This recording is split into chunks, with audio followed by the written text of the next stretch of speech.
ओम नमो भगवते वासुदेवाय नमः। स्वागत है आप सभी का मेरे HS भारद्वाज यूट्यूब चैनल पर। आज मैं आपको अपरा एकादशी की कथा सुनाऊंगा।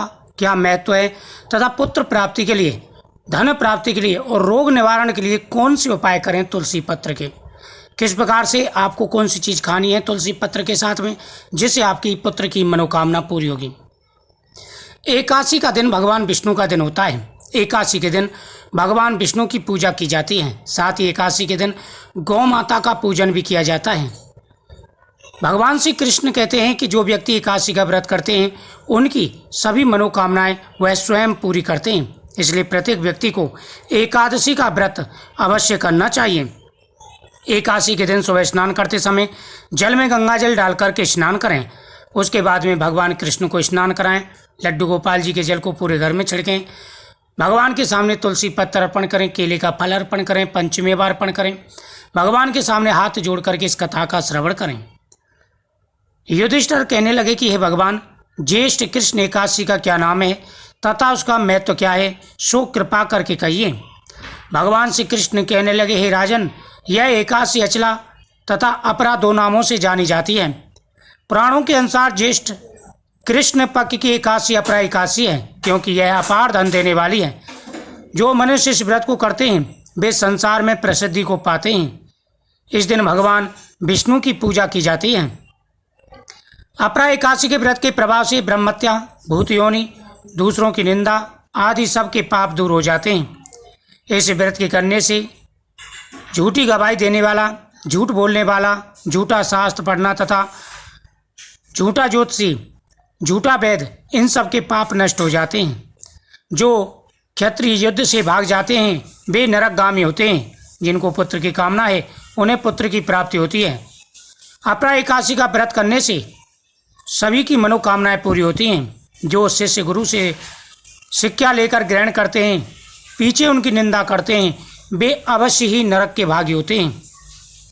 लेकिन इस दिन भगवान के सामने जो व्यक्ति पूरे श्रद्धा के साथ में व्रत करता है उसकी सभी मनोकामनाएं स्वयं भगवान पूरी करते हैं। हमारे ऋषि महर्षियों ने अनेकों प्रकार के विधि विधान बताए हैं। कहा है कि एकादशी के दिन पितरों का पूजन अवश्य करना चाहिए। जो व्यक्ति एकादशी के दिन पितरों का पूजन करते हैं उनसे पितृ प्रसन्न रहते हैं, पुत्र धन प्राप्ति के योग बन जाते हैं। जो फल तीनों पुष्कर में कार्तिक पूर्णिमा को स्नान करने से या गंगा तट पर पितरों को पिंडदान करने से प्राप्त होता है, वही अपरा एकादशी का व्रत करने से प्राप्त हो जाता है। मकर के सूर्य में प्रयागराज के स्नान से, शिवरात्रि का व्रत करने से, सिंह राशि के बृहस्पति में गोमती नदी में स्नान करने से, कुंभ में केदारनाथ के दर्शन या बद्रीनाथ के दर्शन, सूर्य ग्रहण में कुरुक्षेत्र के स्नान से, स्वर्ण दान करने से अथवा अर्ध प्रसूता गोदान से जो फल मिलता है वही फल अपरा एकादशी के व्रत से प्राप्त हो जाता है। यह व्रत पाप रूपी वृक्ष को काटने के लिए कुल्हाड़ी है, पाप रूपी धन को जलाने के लिए अग्नि है, पाप रूपी अंधकार को मिटाने के लिए सूर्य के समान है। मृगों के झुंड को जिस प्रकार सिंह मार देता है उसी प्रकार से सभी पापों को ये एकादशी भस्म कर देती है। अतः मनुष्य को पापों से डरते हुए इस व्रत को अवश्य करना चाहिए। अपरा एकादशी का व्रत तथा भगवान विष्णु का पूजन करने से मनुष्य सब पापों से छूटकर विष्णु लोक को जाता है।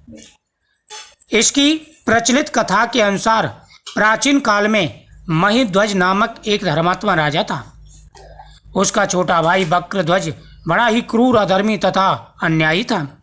वह अपने बड़े भाई से द्वेष रखता। उस पापी ने एक दिन रात्रि में अपने भाई की हत्या करके उसके देह को एक जंगली पीपल के पेड़ के नीचे दबा दिया।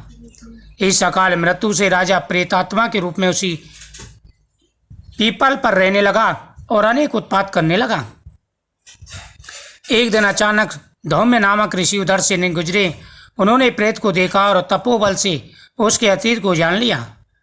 अपने तपोबल से प्रेत उत्पात का कारण समझा। ऋषि ने प्रसन्न होकर उस प्रेत को पीपल के पेड़ से उतारा तथा उसका उद्धार करने के विचार से उन्होंने अचला एकादशी का, अपरा एकादशी का व्रत किया और उसकी सदगति के लिए उसका पुण्य प्रेत को समर्पित कर दिया। इस पुण्य के प्रभाव से राजा की प्रेत योनि से मुक्ति हो गई। वह ऋषि को धन्यवाद देता हुआ दिव्य देह धारण कर पुष्पक विमान में बैठ करके ब्रह्मलोक को, विष्णु लोक को चला गया।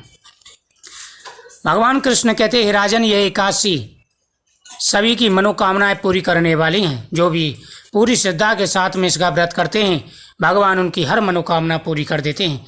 कथा सुनने के बाद में भगवान को भोग लगाएं और तुलसी पत्र समर्पित करें। फिर भगवान के सामने रखा हुआ तुलसी का पत्ता, केले का फल, पंचमेवा जरूर खाएं। पीपल वृक्ष के नीचे दीपक जलाएं। भगवान शिव का अभिषेक करें। आपकी प्रत्येक मनोकामना पूरी होगी। ओम नमः शिवाय। हर हर महादेव।